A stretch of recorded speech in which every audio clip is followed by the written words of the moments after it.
You're listening to WCAT Radio, your home for authentic Catholic programming. Greetings, viewers and listeners. My name is Ronda, Chervin, and I'm with my spiritual friend, David Dowd. And if you don't know who we are, go to Zoom 1 and you'll get the introduction.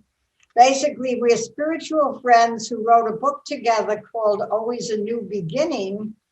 And now we're following up with dialogue with each other called The Spirit in Our Daily Life, trying to see how we can improve our daily life by allowing the Spirit to come into defects of character that we each have and help us to live more peacefully and more lovingly. And so each week we give ourselves a challenge, a different one for each of us. And we work on this challenge and then we talk about it the next time we get together. So today I'm talking about my challenge for this week was working on picking my fingers. I do this all the time. I think I've done it since I was a kid. And my spiritual director is very keen on my not doing this because he thinks it's such a sign of anxiety and that I should be much more peaceful. So I'm trying to at least work on the symptom. And, well, I did somewhat well, not always well. A very important thing with weekly challenges, listeners and viewers, is you can't expect perfection, that just because you decide you want to do something and say a prayer, that you're going to never again do this thing that you've been doing for maybe 80 years, So that's totally unrealistic. Sometimes God zaps someone and takes away some temptation or defect or sin in a second, but that's very, very rare. So, okay, so I've been working on trying to replace picking my fingernails with praying the Jesus prayer on my rosary when I'm sitting doing something where my hands aren't busy. See, I don't pick my fingers when I'm typing or eating. It's when I'm sitting in some passive situation. So I'm praying. So I tried to do this and it worked very well in doing live adoration on TV. And it worked very well at the Mass, the beginning of the week.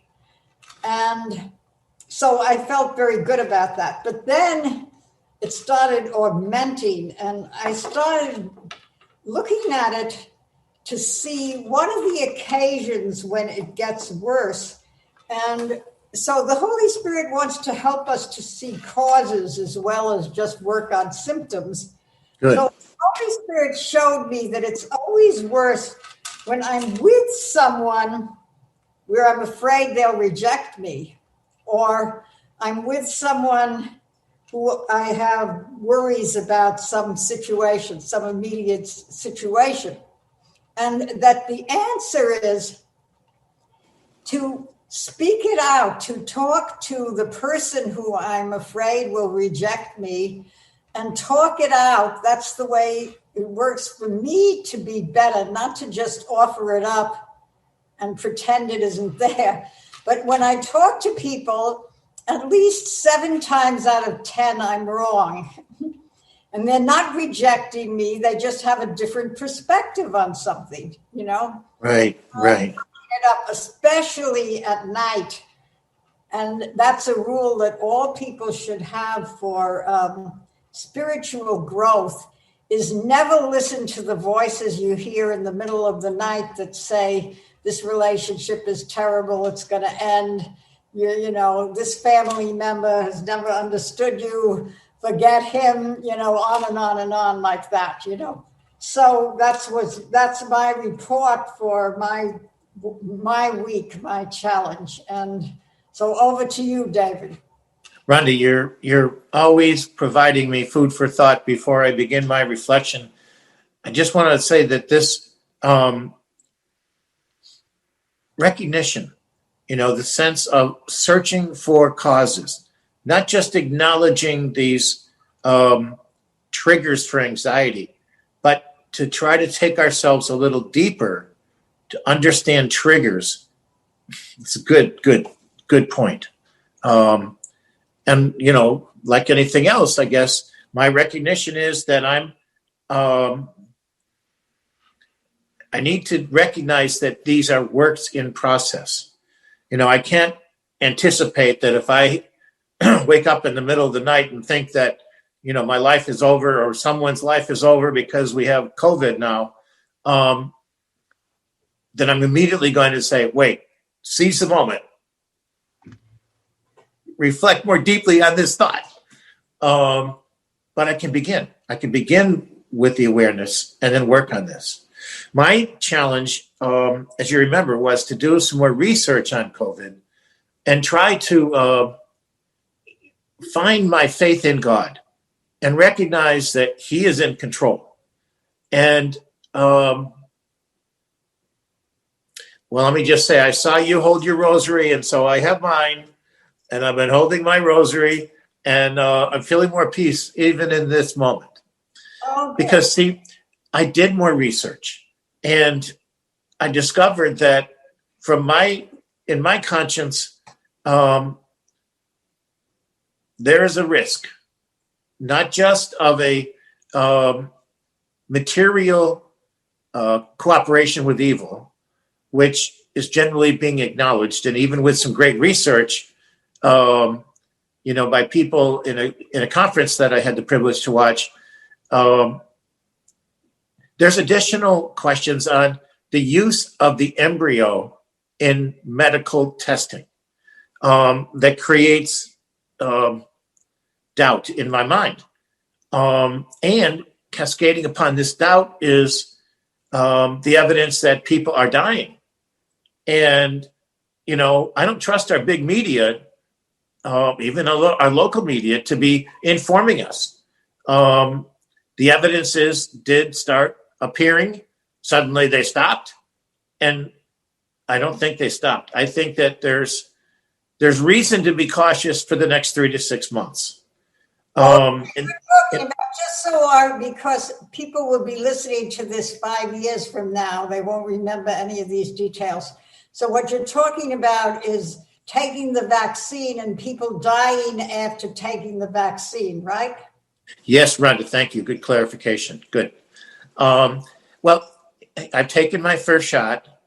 And yesterday, I had a very dear friend call me and say that he could schedule me for a second shot if I wanted one. And then this morning, my good friend who I go walking with every week and a good friend called and noted he's getting his second shot this afternoon. And my second shot is scheduled on Saturday. So my anxiety grew. And I was noticing this yesterday because I was having a good day until I had the request, do I want to take a second shot? And so in terms of my sense of cause and effect, what I'm thinking is that this is a spiritual battle for me. And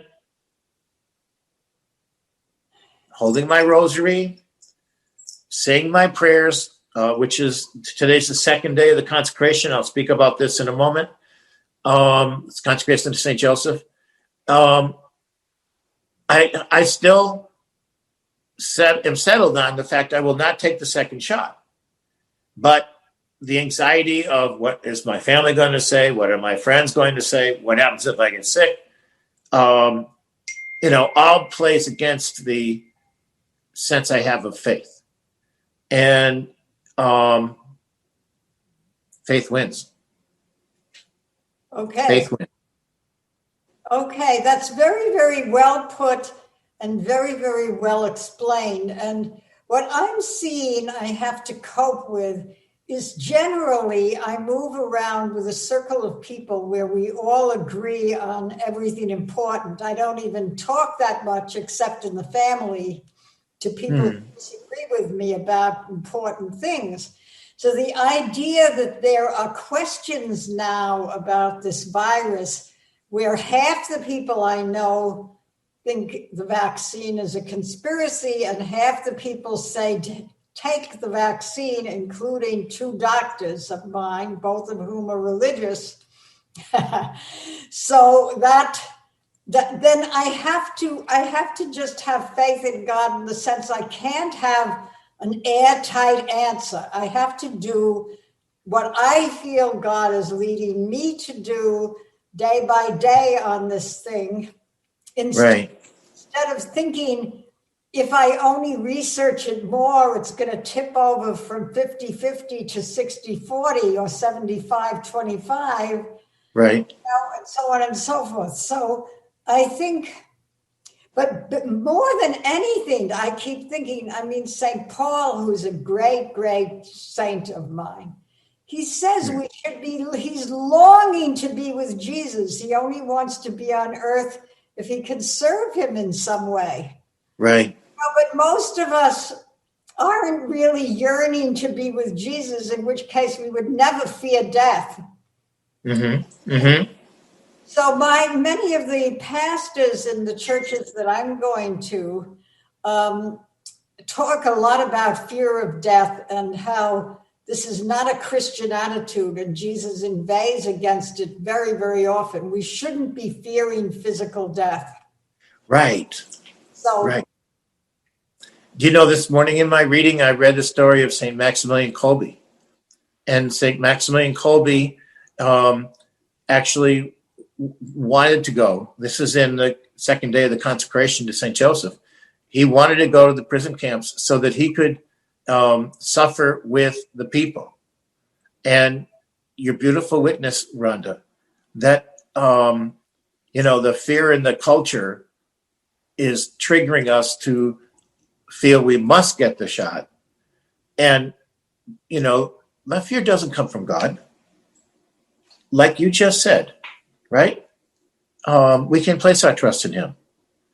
So my human weakness is, the variable. So I feel I've made progress in my objective this week. And I want to thank you for your affirmation. Okay. So now we take these challenges that we've been doing so far. We each have done 3 challenges so far. We take challenges with us to the next one. We don't say, well, now I have a new challenge, so I don't have to work anymore on my fingers, etc. We take them with us, but we have a new weekly thing we're going to do. So I picked out for this something I've been thinking about for a long, long time. And it's very common among retired people, is the thing that when we were working full time, we were much too busy to scruple about every little thing. What should I do next when we weren't working? We had a small amount of time of leisure and of eatings, and then a large amount of sleeping, always okay, hopefully. But anyhow, once you're retired and you have all this time on your hands, so I have all these little tasks that I'm involved in, little ministries, emails to certain people, other people, So I sit down to pray, for instance, in front of live stream adoration. I sit down to pray, and then in 2 minutes, I think, I'm going to forget about writing back to so-and-so. I'll just write it down. So then I go over to the table and I write it down. And then while I'm at the table, I see a picture is a little askew on the wall. And then I say, well, I'm just going to fix it. So pretty soon the whole prayer time is interruptions instead of prayer. So this has gotten to be not only obsessive, but comic. And I figured, I bet God would give me more graces of his presence, his deep, peaceful, loving presence in my soul, if every time I sit down for a long prayer time, I mean long, like 10 minutes or 15 minutes versus 1 minute. So when I sit down to pray for a relatively long time, I should first take care of everything I can think of. First feed the cat, second fix the picture, third write down who needs me next, and then sit down and make it my challenge to sit quietly and pray the Jesus prayer, which is, Jesus, come to me, come into my heart, give me your peace, etc. And so I started doing, this is my challenge for this week. And I started trying it just to see if I could. And sure enough, when I do it, I feel much more peace during that prayer. And the lines, like saying the lines of the Liturgy of the Hours, this beautiful prayer that originally only monks and sisters said, but now many, many lay people say, where you pray these, it's called the Liturgy of the Hours, if anyone wants to. Pray it very slowly, see, instead of quick. And so that's my challenge. And what is your challenge going to be, Dave, this week? You know, Rhonda, this is one that builds on yours in one way, and actually is a return to the practice I had this past summer in New York. I actually had reached out and obtained a copy of I obtained an hourglass. And the viewer may see the little sand going from the top of the hourglass to the bottom of the hourglass. And I watched this silently, and I have a couple of little speakers that I have that play some very calming music. I don't know if the listener can hear them, but I place them on each side of me. And I just listen to this music and watch the sand, and I have this sort of meditative moment where the thoughts go through my mind. Well, I don't know if the reader noticed, but I shaved my little mustache for Lent. And I also recognized that we're restarting the consecration to St. Joseph. We actually had a beautiful introduction in our parish in Vero Beach, near where I live. And we had a video from Father Donald Calloway, which reminded us of this great opportunity we have to consecrate ourselves to St. Joseph. And last summer, I was actually starting my day with the meditative moment, and then reading prayers from Father Pavone, from Padre Pio, and then this beautiful book called Cultivating Virtue, as well as the Rule of St. Benedict. So I just decided, I've got to clear my slate first thing in the morning. I've got to not worry about whatever's, the shiny thing is that's attracting my attention, and just settle in, calm myself, and then pray. And so yesterday in this part, yesterday was Ash Wednesday, and I had the privilege of being able to restart this practice for the season of Lent. Yeah. Still have my anxieties. I still have these moments like I described. And, but the reading, even the reading today from Cultivating Virtues, reminded me that in our humility, those people who criticize us may see our defects better than we do. And so for us to receive a criticism from another person, we want to be thankful for. And I'm pretty vain, and I'm pretty prideful, and I haven't always taken it easily. Sometimes. Hear that music now, it's interrupting what you're saying. Can you turn off the music? I don't know. I can't, but I can move the speakers away.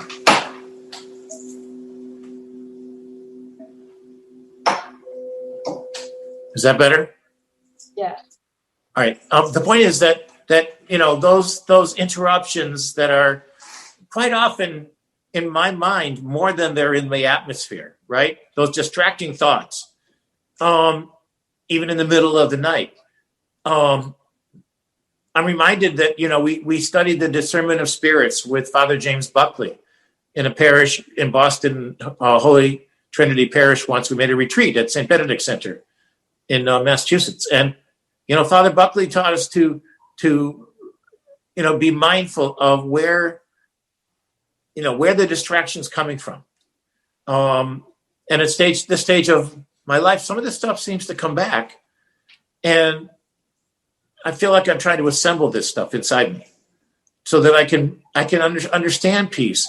And again, going back to your point, Rhonda, the cause and effect, going back to understand the causation, and then try to be a little more patient with myself when my passions or, something gets in the way. Okay, now, very few contemplatives never have distractions. So distractions is a part of the human mind. You call it the grasshopper mind. Right. Part of human nature. So we can't get rid of them altogether. However, a very good thing I find is to turn the distraction into a prayer. So if I'm distracted by the thought, I wonder if I'll get COVID, I could change it immediately into a prayer. Dear Jesus, if you permit that I get COVID, then you will suffer it with me. And if you spare me from COVID, thank you very much. Instead of, turn it into prayer, because it's not like Jesus loves silence more than vocal prayer. He uses every opening that we give him in order to try to pacify that interior self of ours that is so often agitated, as the normal state is agitation, especially for people who have anxiety problems such as Dave and I do. So I know people like one of my other co-authors, Al Hughes, who wrote a book with me called Escaping Anxiety on the Road to Spiritual Joy. He actually isn't anxious.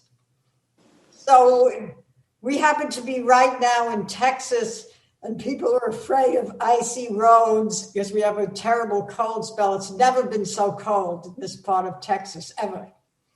So everybody's very anxious, and he drives very smoothly and carefully, and he's not afraid. I'm so glad I met him in October.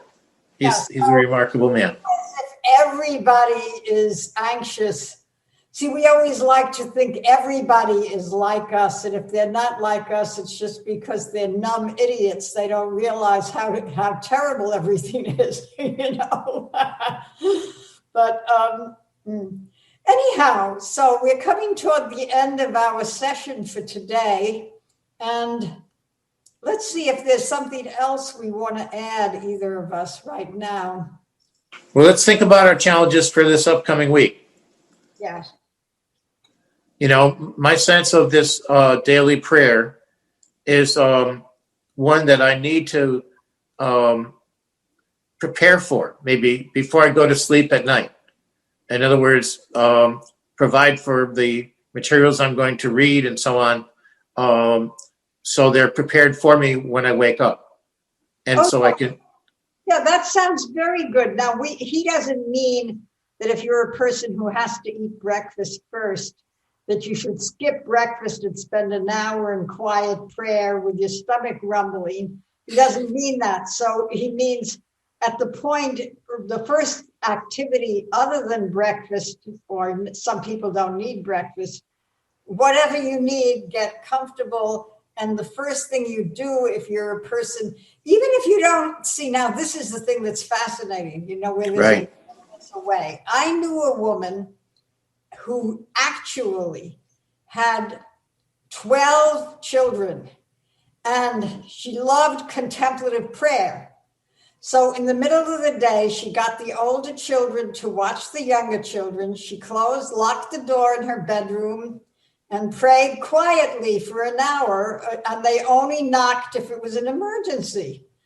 So this idea, I'm too busy, I'm not a retired person, So anyhow, but I think even 20 minutes a day of quiet prayer is very good, especially for extremely active people. Mm-hmm. 20 minutes a day of silent prayer and deep breathing helps me very much. Good reminder. Good reminder. Thank you. Like this. Jesus. You're supposed to make the exhale prayer a little longer. So Jesus. See? And I usually do it either looking at adoration, live stream, or a big picture of Jesus that I love, that I look at that.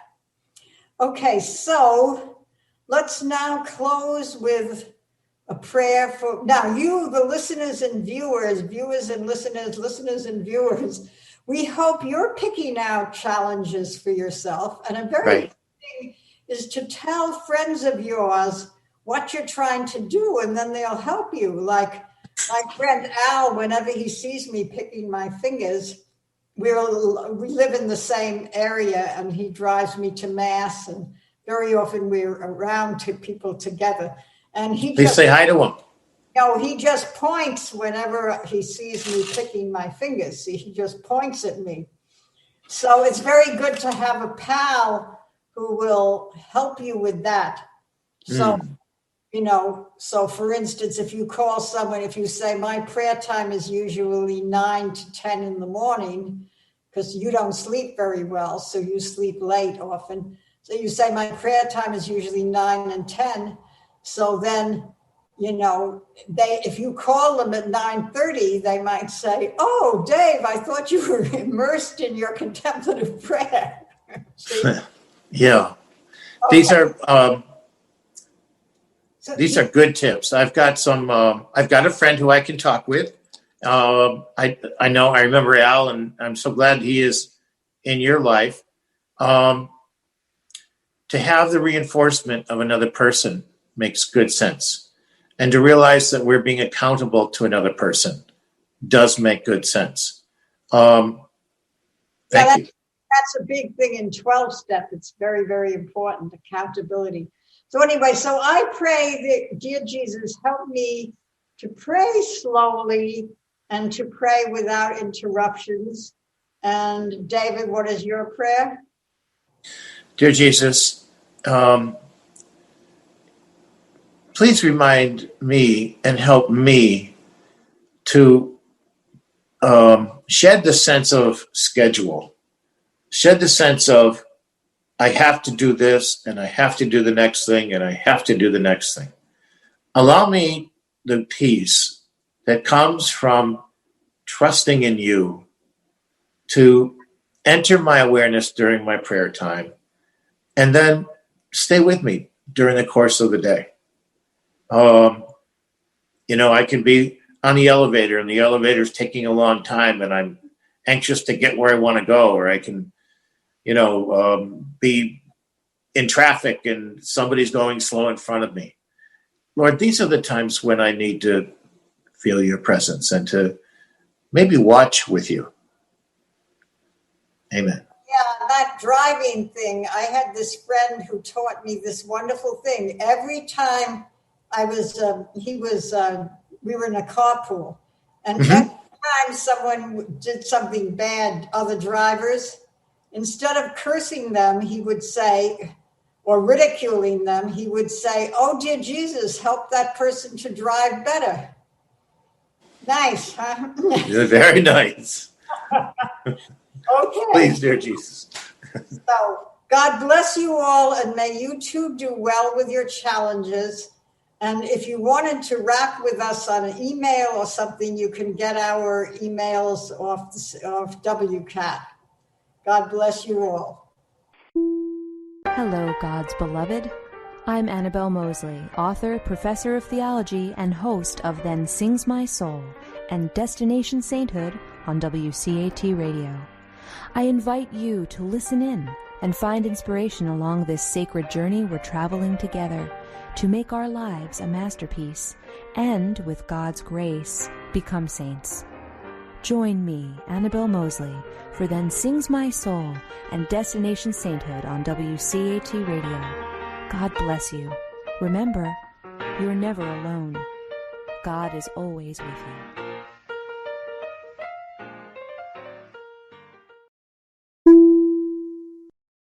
Thank you for listening to a production of WCAT Radio. Please join us in our mission of evangelization. And don't forget, love lifts up when knowledge takes flight.